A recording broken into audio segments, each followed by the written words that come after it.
Today is January 23rd, 2022, and in this video, we're going to give a brief rundown of what the fuck is happening in Palestine right now.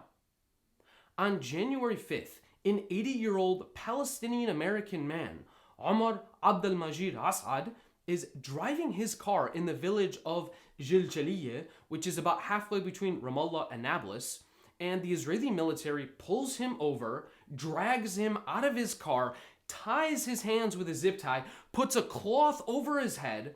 Meanwhile, eyewitnesses reported him saying, "I can't breathe," as he was being dragged 200 meters and left to die in the freezing cold. On January 5th, in the South Hebron Hills, Israeli police murdered the 70-year-old Haj Suleiman El-Hathalin in El-Khair. For what? Peacefully protesting after his car was taken away from him. And as he was protesting, he was struck by an Israeli army tow truck, which then sped away as Suleiman was left lying on the ground, bleeding internally. His skull, spine, and ribs and pelvis were fractured, and he later died in the hospital. After his death, his relatives reflected on his life. Tariq and Eid took turns telling stories about Suleiman.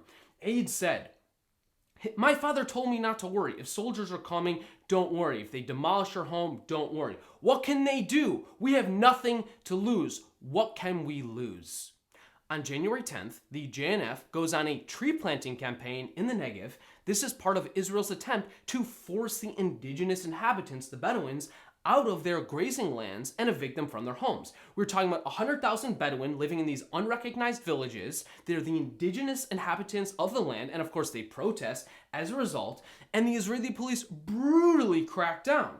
As of January 19th, some 150 people had been arrested for protesting their own evictions.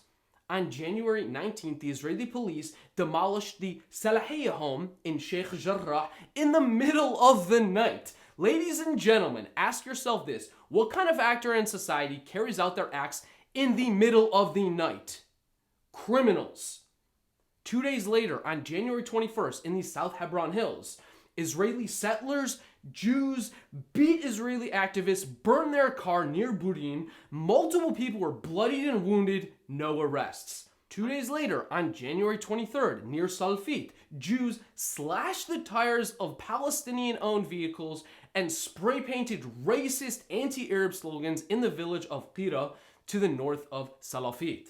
This is what life looks like under occupation and apartheid. It's a daily struggle to survive settler attacks, to survive Israeli military confiscations, to survive the Israeli state's demolition orders.